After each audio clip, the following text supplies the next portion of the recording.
Hi friends, welcome to Garam Masala, the magic spices of cooking. കലത്തപ്പം ഇന്ന് നമുക്ക് Malabar traditional breakfast ഡിഷും dinner ഡിഷുമായ സ്വീറ്റ്ലെസ് കലത്തപ്പം എങ്ങനെ തയ്യാറാക്കുന്നതെന്ന് നോക്കാം.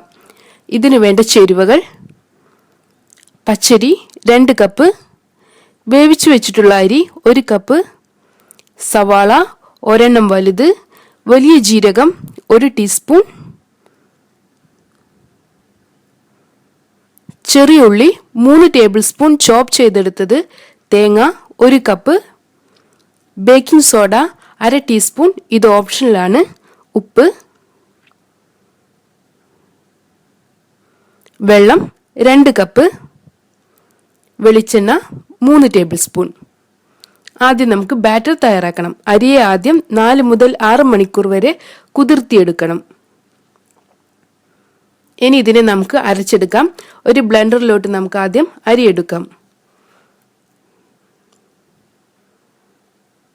ഇനി ഇതിലോട്ട് വലിയ ജീരകം, മുറിച്ചു വെച്ചിട്ടുള്ള സവാള ഇവ ചേർത്ത് കൊടുക്കാം.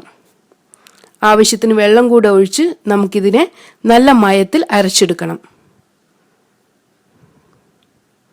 ഇപ്പോൾ നമ്മുടെ അരി അരച്ചെടുത്തിട്ടുണ്ട്. ഇനി ഇതിലോട്ട് വേവിച്ചു വെച്ചിട്ടുള്ള അരി കൂടെ ചേർത്ത് അരച്ചെടുക്കാം.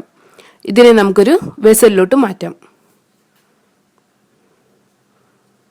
ഇനി ഇതിലോട്ട് നമുക്ക് ആവശ്യത്തിന് ഉപ്പ് ചേർത്ത് കൊടുക്കാം. അടുത്തതായി ബേക്കിംഗ് സോഡ ചേർത്ത് കൊടുക്കണം. ഇത് ഓപ്ഷണലാണ്. ഇനി ഇതിലോട്ട് നമുക്ക് തേങ്ങ കൂടെ ചേർത്ത് നന്നായി ഒന്ന് മിക്സ് ചെയ്തെടുക്കാം. അങ്ങനെ നമ്മുടെ ബാറ്റർ തയ്യാറായിട്ടുണ്ട്.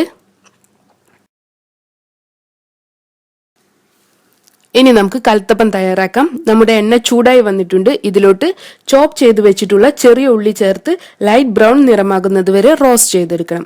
ചെറിയ ഉള്ളിക്ക് പകരം സവാള ഉപയോഗിച്ചാലും മതിയാവും. ഇനി ഇതിലോട്ട് നമ്മൾ നേരത്തെ തയ്യാറാക്കി വെച്ചിട്ടുള്ള ബാറ്റർ ഒഴിച്ചു കൊടുക്കാം. എണ്ണയെയും ഉള്ളിയെയുമെല്ലാം ബാറ്ററിന്റെ മുകളിലോട്ടൊന്ന് സ്പ്രെഡ് ചെയ്ത് കൊടുക്കാം. ഇനി ഇതിനെ വെരി ലോ ഫ്ലെയിമിൽ വേവിച്ചെടുക്കണം. 30 മുതൽ 45 മിനിറ്റ് വരെയാണ് ഇതിനെ അടച്ചു വെച്ച് വേവിച്ചെടുക്കേണ്ടത്. ഒരു പാൻ വെച്ച് അതിന്റെ മുകളിലായി നമ്മുടെ സോസ് പാൻ വെച്ച് വേവിച്ചെടുത്താലും മതിയാകും. ഇപ്പോൾ നമ്മുടെ കലത്തപ്പം കുക്കായി വന്നിട്ടുണ്ട്. ഇനി നമുക്കിതിനെ ഒന്ന് ഫ്ലിപ്പ് ചെയ്ത് കൊടുക്കാം. മുകൾ ഭാഗം കൂടെ ക്രിസ്പി ആകുന്നതിന് വേണ്ടിയാണ് ഇങ്ങനെ ചെയ്യുന്നത്. നമ്മുടെ കലത്തപ്പത്തിന്റെ അടിഭാഗം നല്ല ക്രിസ്പിയായി വന്നിട്ടുണ്ട്. നമുക്കിതിനെ 10 മുതൽ 15 മിനിറ്റ് വരെ വെരി ലോ ഫ്ലെയിമിൽ ഒന്ന് വേവിച്ചെടുക്കാം. അതിനുശേഷം നമുക്ക് ഫ്ലെയിം ഓഫ് ചെയ്യണം. അങ്ങനെ നമ്മുടെ ടേസ്റ്റി കലത്തപ്പം തയ്യാറായിട്ടുണ്ട്. നമുക്കിത് മലബാർ ഫിഷ് കറി, ചിക്കൻ കറി, മട്ടൻ കറി ഇവയുടെ കൂടെ എല്ലാം സെർവ് ചെയ്യാം. Thank you.